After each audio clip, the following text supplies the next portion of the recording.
mayor of August. Oh, sure. How you doing, Mr. Mayor? Right. Ready?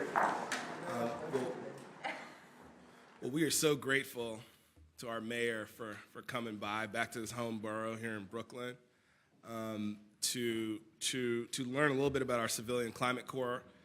We shared with the mayor how we're using augmented reality, how we're using thermodynamic modeling, blower door testing to prepare a new workforce of the future to lead New York City and actually the rest of the country and the rest of the world in the use of cutting-edge software and hardware. We looked at some heat pumps, which we use to electrify buildings and reduce greenhouse gas emissions by over 70%. This is how buildings across the city will comply with all of the green building laws. But we need a workforce to do that. And growing up not too far from here in Brooklyn, I remember seeing, learning about the two forms of waste that were happening in the community. One was the waste of fossil fuels and energy in our homes, where we have to open up the windows because we were heating our homes with our ovens, or we were overheating or underheating the homes that needed to ventilate. But the other waste was the waste of human potential of the young people in the community who didn't have jobs or had the wrong kind of job. And we now have a mayor who's had the vision to solve both of those problems at the same time. We are reducing unemployment. We are reducing the rate of violent crime and gun violence in the 5 neighborhoods that have the highest rate of gun violence. We have trained and hired over 1,000 folks who have been identified as being at risk of being involved in incidents of gun violence by the district attorney, by the NYPD. And we've created an opportunity to put them on a better path, not just through training, but through jobs, and to putting them into a career where they're prepared to do the most incredible work that's going on in green construction anywhere in the country. So with no further ado, we welcome you all to the space, and we welcome the 110th mayor of New York City, Mayor Eric Adams. Thank you. Thank you so much. And just walking through and seeing some of the men and women who are part of this initiative, it's just so impactful. When you think about as the economy and the conversation about how do we deal with our environment, I think you were just on point. The waste of human and mental capital is just so pervasive, and we normalize it. We had this higher level conversation about how do we save the environment, how do we green our buildings. Everyone talked about that, but no one talked about how do we save the people who are in the communities that want to be part of this conversation of utilizing their hands to do the job of dealing with the environmental issues that we are facing. Block Power is saying Black Power, and we can make it happen with the two. And I'm just really pleased by that. And Goldman Sachs, thank you. Everyone wants to beat up on our financial institutions and our multi-billion-dollar corporations on what they're not doing. We should highlight the things that they are doing. And what they've stated over and over again, hey, how about coming in and sitting down and talking to us and not at us? And this administration started in January, sitting down with the leaders of Goldman Sachs, Morgan Stanley, so many others, top corporate leaders, to say we want to be partners here. And it was unfortunate that I don't know why others believe it wasn't crucial to sit down and have those conversations. Conversations when you hear some of the good stories. Elvis is not out of the building, he's in the building. He was incarcerated for 5 years. He learned about Block Power's Civilian Climate Corps and came in and decided to make a decision to participate in paid training and obtained a full-time apprenticeship license through National Grid with one of their contractors. When I was meeting with gang members during the campaign, and even prior to that, sitting down with gang members over and over again, they all criticized me for meeting with gang members. You know that? But when I sat down with them, they said, we want to get out of the gang. That's right. We want to get out of the game, but where do we go? where do we get the job? You know, some of them were dealing with dropped out of high school, overage, under credit. And from learning from them, I knew that programs like this was an important part of making it happen. And so it's not easy to turn your life around. All you have to do is ask your mayor. You know, it's not an easy task. But if you are consistent and people believe in you and give you a natural pathway to accomplish that task, it is doable. And I'm pretty sure a lot of the men and women who are here today can tell you the moment they hit a bend in the road. But damn it, that's not the end of the road as long as you make the turn. And this organization is allowing people to make the turn. Some of these brothers here, 500 men making a difference. It's good seeing you as well. This partnership that we're developing to make this happen. Our Precision Employment Initiative allows New Yorkers to deal with the environment and deal with the environment that caused them to go down the wrong road in the first place. And so we're putting our money where our mouths are by investing $54 million into the expansion of this program, which connects New Yorkers at risk of gun violence with career training and job placement program. You want to take the steel gun out of someone's hand, put a steel screwdriver in their hands and allow them to be productively employed in their communities. This investment is going to allow 3,000 more New Yorkers to participate in this program. And thanks to our investment, the Precision Employment Initiative is now able to serve participants from East New York, Far Rockaway, Flatbush and East Flatbush, Harlem, and Melrose, with the possibility of expanding to serve residents of additional neighborhoods. Now, what is also unique about those neighborhoods, look at those neighborhoods and look at these shootings in those neighborhoods. You'll see why this is precision. We're going after those neighborhoods to get the real talent and think upstream in a real way. Another example of how we're just thinking creatively about solving 21st century problems, real challenges, by using real on-the-ground information. And this is a great program. Those who are involved in the criminal justice system, we want them to move away, but if you're going to tell someone to move away from doing something wrong, you got to give them something to do good, and that's what this program is doing. We're making sure that each participant connects with a case manager and that all participants are paid while they are training and that they are being trained. This removes one of the key stumbling blocks. Many people can't pay for training. It's challenging, it's difficult. But by doing this, we are filling the gap, and we are dismantling that block that's preventing them from moving forward. The Precision Employment Initiative began in 2021. I remember, what we were doing back when I was borough president. It is administered by the Mayor's Office of Criminal Justice, a partnership with Black Power and community-based organization, and has already a proven track record. Over 1,300 New Yorkers who previously participated, nearly 30% have been paid or placed in full-time, good-paying jobs in the green sector.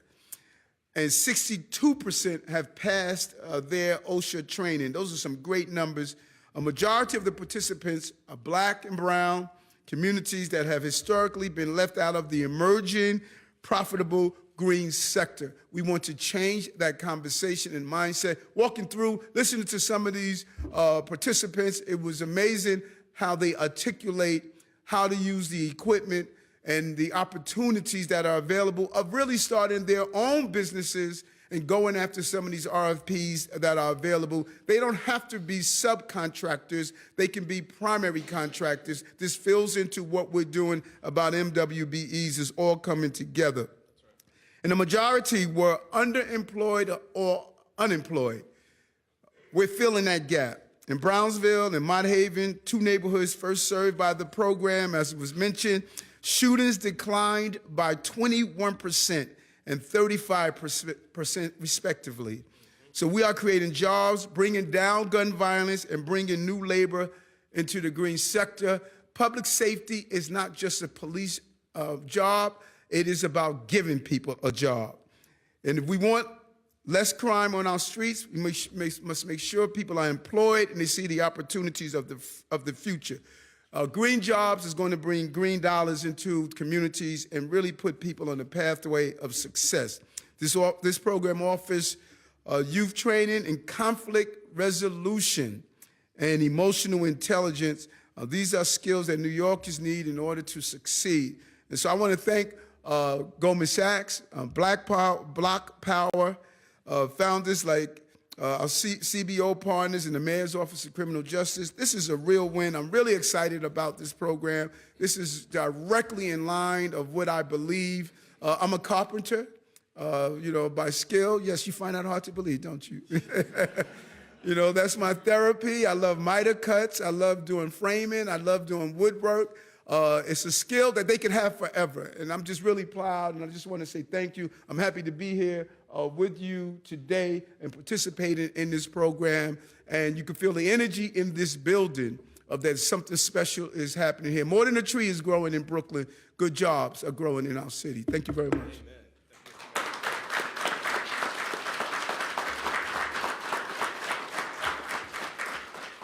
So everybody in this room knows why Eric Adams is our mayor. He's our mayor. We think this is a visionary program. The White House and mayors from across the country are starting to think about how they can duplicate this program because it solves so many problems all at once.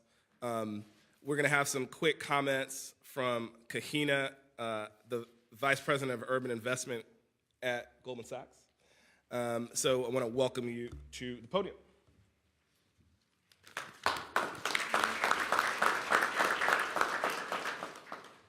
Good afternoon, everyone. It's great to be here. I'm Kaina Joubert, Vice President at Goldman Sachs, and I lead the investment strategy for the 1 Million Black Women Initiative.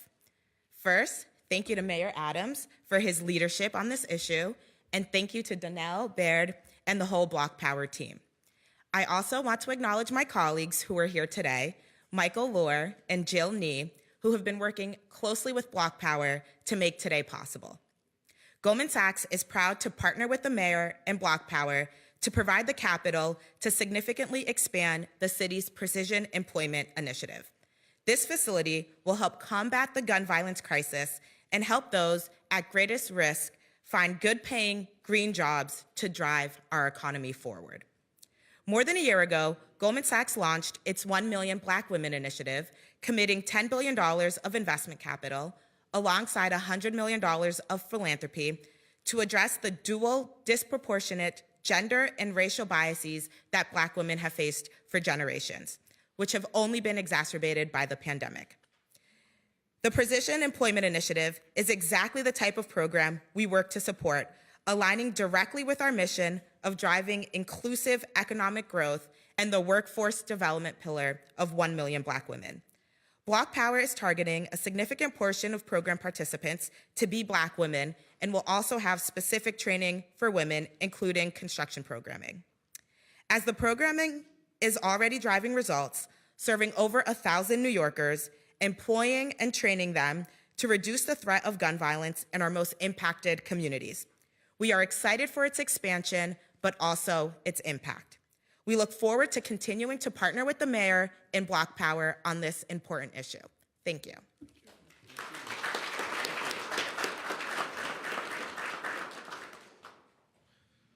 One of the most important things that we're so proud of is we have, I believe, over 30% of the folks who are trained in construction are women in this program, and we're very proud of that.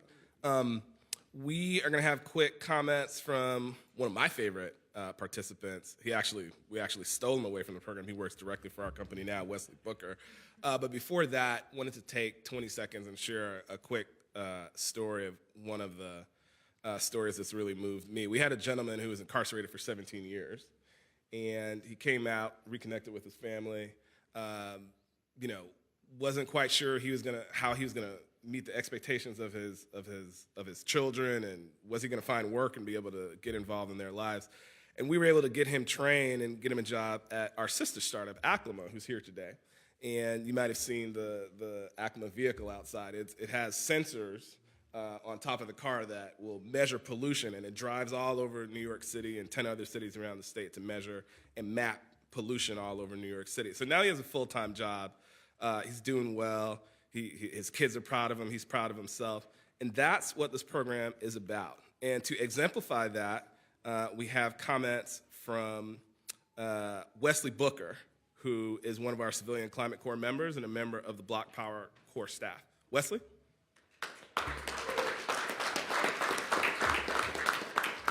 Thank you. I want to thank everybody who came out today in support of the program. Special thanks to Keith and Donnell for kicking off a program like this that's bringing jobs to communities who definitely need it, and also jobs to communities who are most hit by climate change. Give you a little bit of my story. I was connected to the CCC program when they were about to kick off a solar carport install at Rikers Island. This was last November, and this was a great project. I got to finally meet a lot of the members from Block Power CCC program, and I was brought on as a supervisor to help motivate and just make sure that the program ran smoothly. It took us 3 weeks, and we got the solar carport up and running so that the staff at Rikers Island can have better options as far as their motor vehicles. After that, I came on to be part of Block Power's CCC program as full-time staff and supervisor, working with a great crew of 6 other Block Power members led by Evan Montilla. Thank you, Evan, for all of the training opportunities and teaching us how to run this process as far as like bringing air source heat pumps into the city, helping to electrify buildings, and being part of the whole process from doing the initial energy audits to helping with customer success and just helping clients to understand their product and how it's beneficial to the environment and all the work that we're doing. So again, thank you to Block Power for creating the CCC program. Thank you to the Mayor's Office for helping to fund this program and keep it up and running and sustainable so we can continue to do the jobs that most need to be done for the sustainability of the city and the world all over. Right. Thank you, guys. So I think we're Q&A. One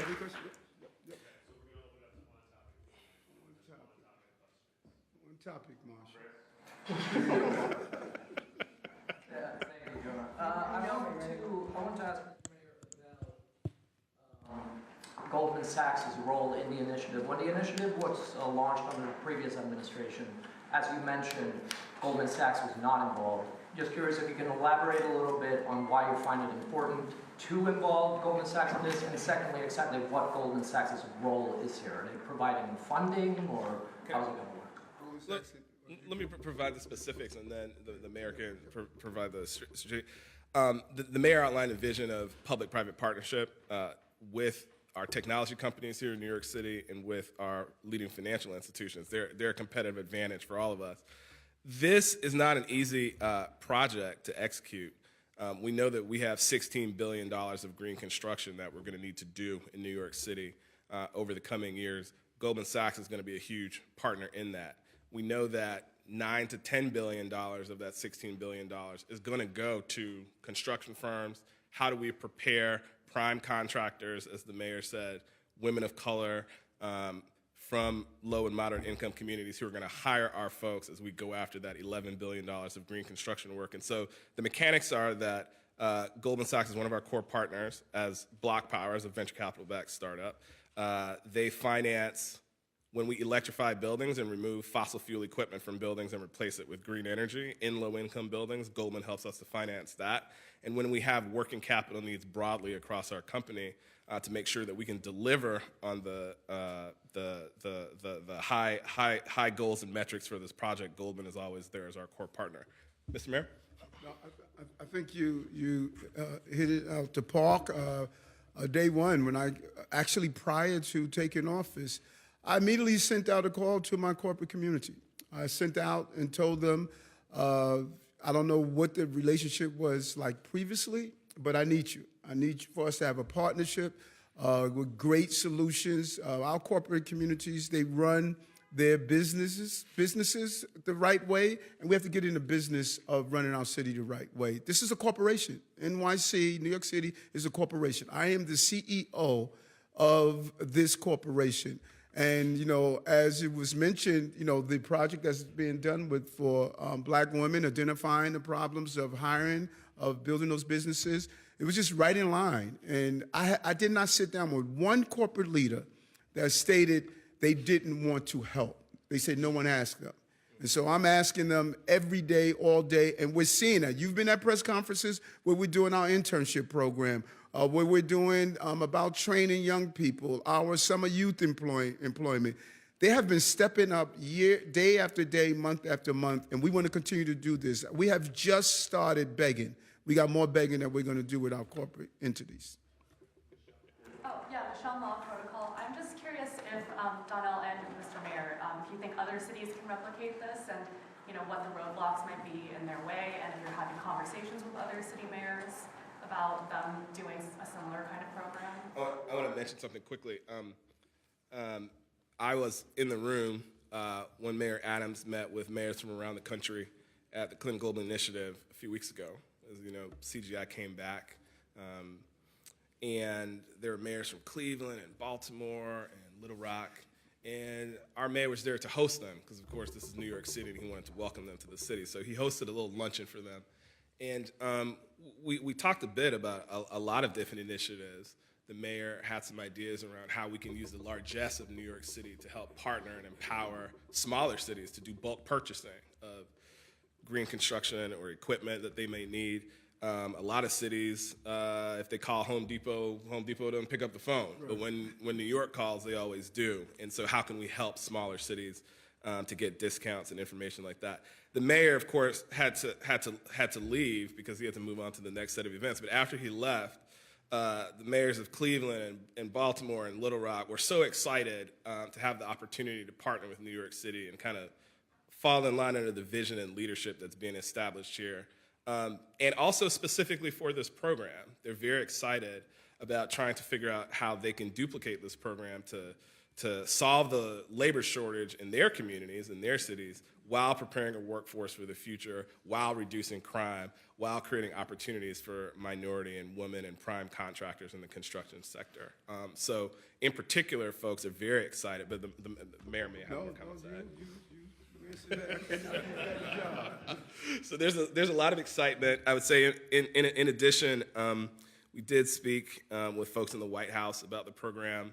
The program initially was funded through COVID dollars through a memo from the White House. Now the mayor has chosen to fund this program himself as New York City.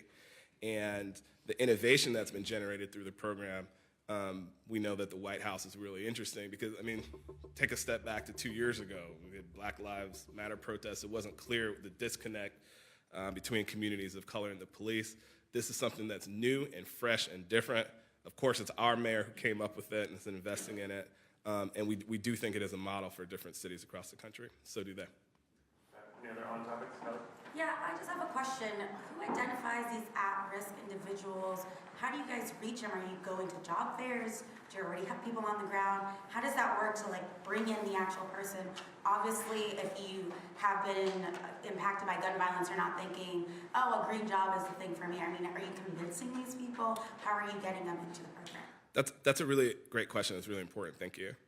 One of the things that I didn't understand that I learned from the city and City Hall on this through the Mayor's Office of Criminal Justice is COVID's a pandemic, but so is gun violence. It's an epidemic. I mean, sociologically, if you witness or are involved in an incident of gun violence, it turns out that you're far more likely, statistically, to be involved in a future incident of gun violence. People normally think of the shooters or the victims as being the only people involved in an incident of gun violence. But there's witnesses. And what the data is showing is that anyone, including witnesses, who is involved in any way, shape, or form with an incident of gun violence is far more likely in the future to be involved with a future incident. So when you take a long view and you start to plan, how are we going to lower incidents of violent crime in the city? Well, there's a large group of people who we know are likely to be involved in future incidents of gun violence. This isn't Big Brother. This is just being smart and looking at the data and saying there's no existing programming to support witnesses of gun violence to help them deal with their feelings and say, well, you know, now I feel vulnerable. Should I go buy a gun? And is that how I'm going to protect myself? What's the path? And so the brilliance of this vision from City Hall, frankly, because this is not something we came up with. City Hall, in consultation with the district attorneys, in consultation with leadership at the NYPD, recognized that we have this population across New York of people who were far more likely, according to the professors and the academics, to be involved in future incidents of gun violence, but there is no resources or programming for them. So that's one part. The second part is, one of the things we learned early on is the mayor shared when he was on the campaign trail, when he was meeting with gang leaders, that they said that they wanted a job. I mean, you can read the book by the Chicago economist, Gang Leader for a Day, where he talks about, well, it turns out most of these people who work in these drug gangs, they actually don't get paid that well. And if you gave them a job as a custodian, making $35,000 an hour someplace, they would leave that gang and take a job cleaning toilets, because a job cleaning toilets is a better, more stable life for them. So when we think of crime prevention, there's a lot of people who aren't using this cutting-edge data to think about how to implement policy that's really going to impact the safety and stability of our communities. And we're fortunate that in City Hall and with our mayor that we have that. So if you take those two ideas that people kind of know, but no one's really put it together, you have a group of people that really don't want to be gangbanging anymore and don't want to be out there at risk. And they're witnessing violence, and they actually want to leave the situation that they're in, but there's no resources or programming for them. So we don't have a problem recruiting folks, right? Because there's a lot of people who want to better their lives. When we come to them and we say, look, we're going to train you how to do a green construction job using cutting-edge technology from Silicon Valley, at the end of the day, you can end up making $100,000 a year. If you want to start your own green construction firm, you can end up being a millionaire. We don't have to persuade too hard to offer people that opportunity. What we do have to do is to make sure that they know that the difficulty that they have in their life, you know, if someone gets shot, we had program participants whose, I think 2 of their children were shot during the program. We surround them with psychosocial support so that we're there with them, because when we start the program, we expect them to finish the program, get their certification, and get their job. And so the persuasion that we have to do is that we're going to be there with them throughout the entire process and make sure that they end up in a career. So that's how we operate. Well said. And you know, two important things that was stated, and they probably missed the first one. They said the brilliance. You know.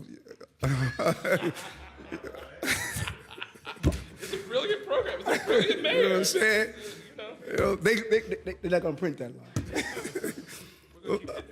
But the second thing that's so important, and this is what I learned when I was sitting down with gangbangers, some who came home, and we went into a room and just talked as men. No one wants to do this. You don't wake up in the morning and say, I want to be a gangbanger. That's right.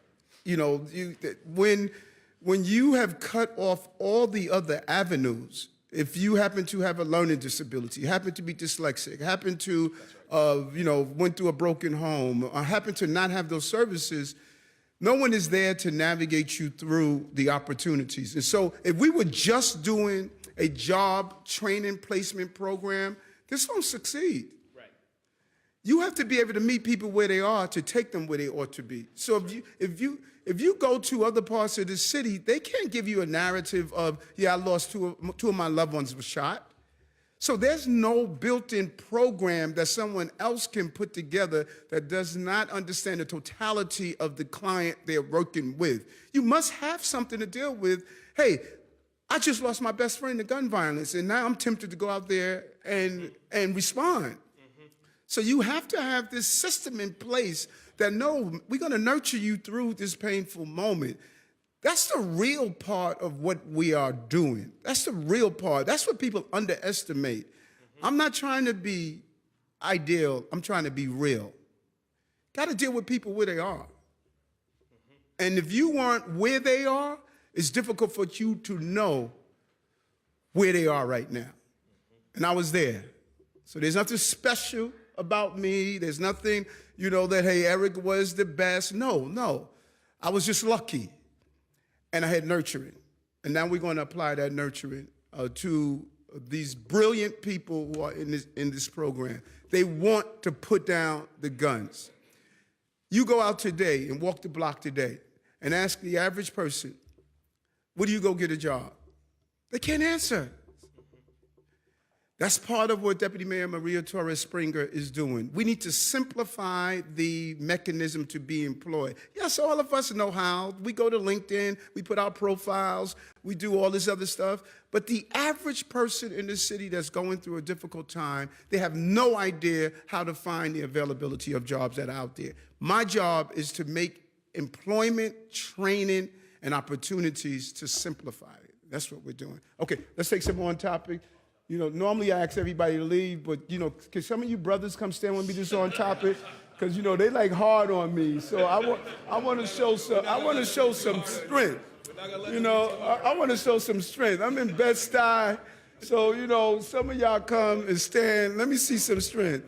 And, come and stand with me to show I got my power back here. And when I touch my nose, that's when I want you to really flex, because those one of those reporters that's hard on me. Matter of fact, no, before I do that, Councilman, come say a few words. This is in your district, and this is what you like, you enjoy. I didn't even see you there. How you doing, Mr. Mayor? I look like a teenager. I just graduated from the program. Yeah, I just want to commend Mr. Mayor and Block Power for not only empowering the black and brown folks of the 36th District, Bed-Stuy, and Crown Heights, but block empowering them to explore them, other means that are outside of gun violence and violence. But something I do want to add that is so important to me in my role in office, as well as a Gen Z elected official, is that when we talk about what environmental racism looks like and our strides in tackling environmental racism, the loudest and properly funded organizations are always white-led. And when you look around us here in this room, there's a lot of melanin behind me right now, and it's so important in terms of tackling the climate crisis. So thank you for doing this, and thank you for the amazing organization that you have right here in the district. Thank you very much. Well said. That was a good point. So we're going to do a few quick topics. When I touch my nose, flex, I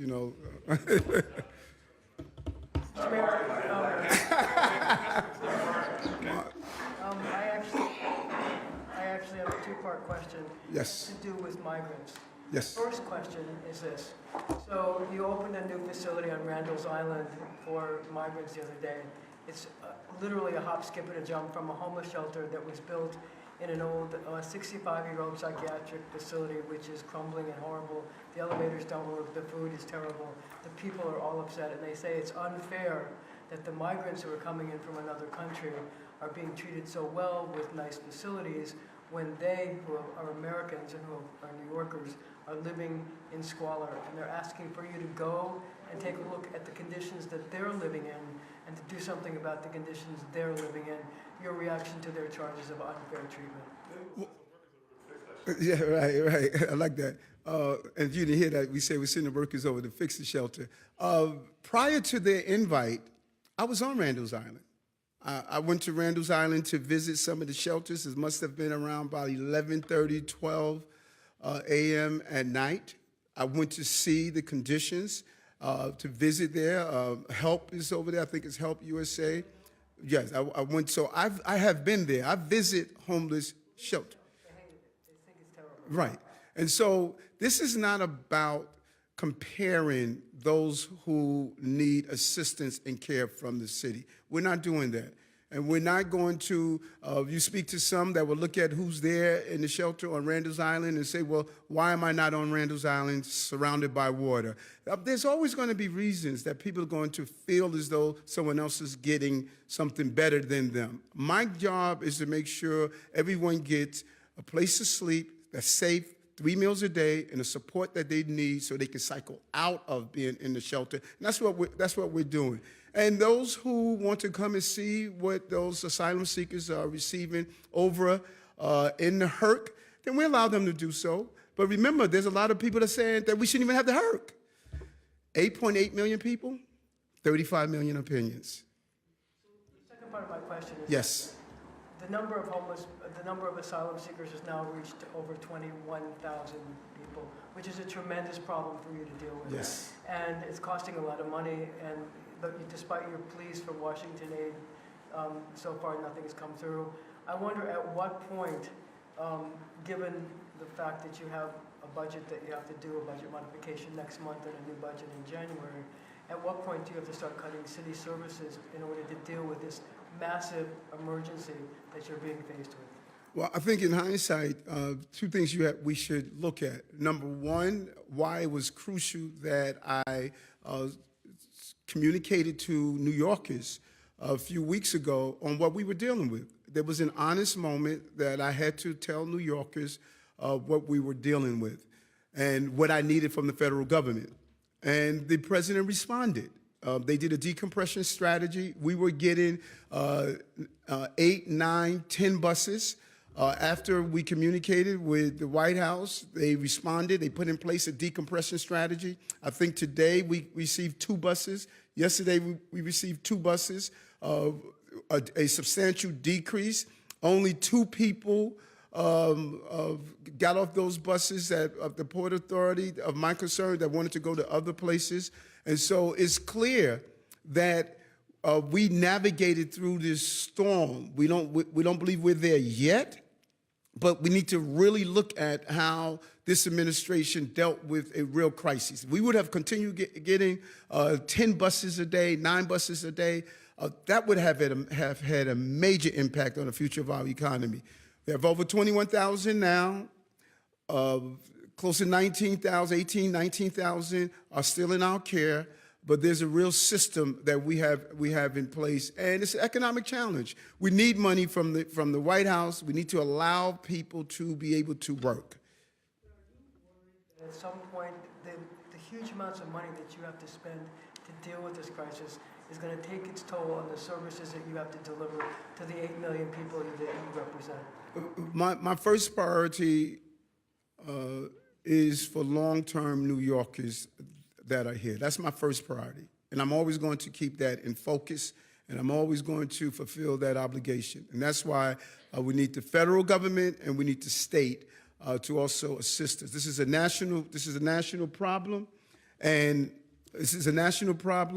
we must focus on that problem on a national level.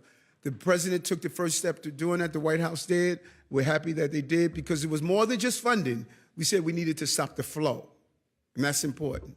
And Matt, thank you for that, Fabian. It's 15,900 in our care now. But there's no funding, Mr. Mayor. So far, there's not a single. But we stopped the first phase. The first phase was stop the flow, slow down the flow. We think we're going to reach a place to do that, and now we're still in negotiation to get the dollars. Ethan and then Dana. Okay, so governor's race is in the last couple of weeks. Earlier this week, a couple of polls showed that things are tightening. Zeldin's closing in a little bit. Are you going to be actively campaigning for the governor in the last couple of weeks? Yes. Give us an idea of what that'll look like. Campaigning. I'm going to be campaigning whenever she needs me. Thank you. So this program's about giving people... Yo, Dana. Hi. Notice I'm touching my nose, guys. What's up, Dana? So this program's about giving people a first chance, a second chance. Curious why you weren't willing to give Christopher Bow... I want to do what? I'm curious why you weren't willing to give Christopher Bow, the Project Veritas guy, a second chance, particularly since you've given so many of your colleagues and friends second chances and often talk about the importance of that.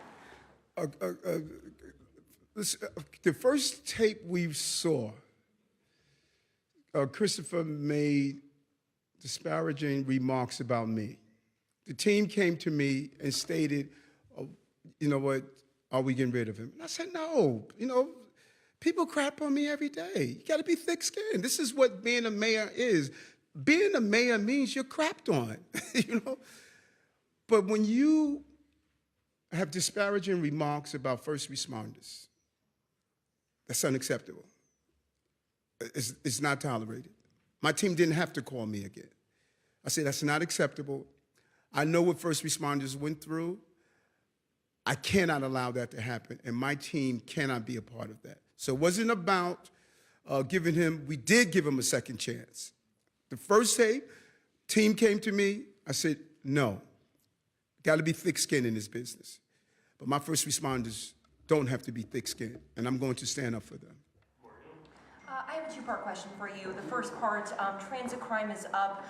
Just today we're seeing at least 2 stabbings on the subway, one with a sword. Is there anything that you guys can do possibly to cut down specifically on stabbings on the subway? And the second part to this question, are you looking for any sort of assistance from the state? The state's supposed to be sort of an overseer of the MTA. Do you think that they should provide more financial assistance, whether that be the NYPD or just money? Yes, first, it's my responsibility to keep New Yorkers safe. That's my responsibility. We've made some major moves, 1,000 new police officers on the scene, changing the way police officers are patrolling, 750,000 safety inspections. We had officers in precincts park their cars, go into the subway system and do visual inspections walking through.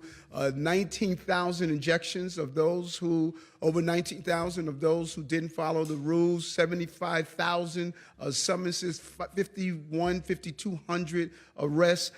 There's been a consistent presence. But we have to keep modifying until we get to where we want to be. So we are in conversations with the governor's office on some things we believe we need to do. And I think in the next couple of days, we're going to be rolling out another phase to deal with this issue. When you look at, the question was asked last week about the shootings, and I think it was misinterpreted when I was talking about too many guns on the street to deal with the shooting of a child in Rockaway. But when you do an analysis of the subway crimes we are seeing, you're seeing that it's being driven by people with mental health issues. I mean, if you got a ninja outfit on and you're running around with a sword, swinging at people, I mean, something is wrong. People, Michelle Gold's murder, you're seeing this mental health issue that we are facing. There's a small number of people with mental health issues that we need to make sure they have community, health care, and the support that they need. That is where we're focusing on. The stabbings you're seeing, the shoving people on the subway system that you're seeing, the attacks that you're seeing, they're mental health issues. And so part of our public safety plan, making sure the police are there, but we have to have that mental health aspect of it. We've done some things. We got rid of the encampments off our system. We removed over 2,000 people who were living on the system to put them in safe havens. But we have to do more. The system must be safe actually, and people must perceive that they're safe. The combination. People keep focusing on, the perception of crime. Both are important, because if the numbers are 0 and you don't feel safe, then it's just as bad. And we're going to attack both of them. What are you doing here? You normally here on Saturdays. You got to get him. I like this guy over here.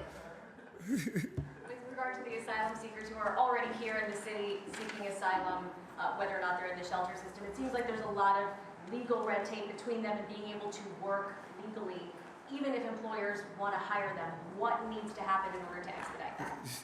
It makes no sense that we have an immigrant policy that states you can come into the country, but for 6 months, you cannot work.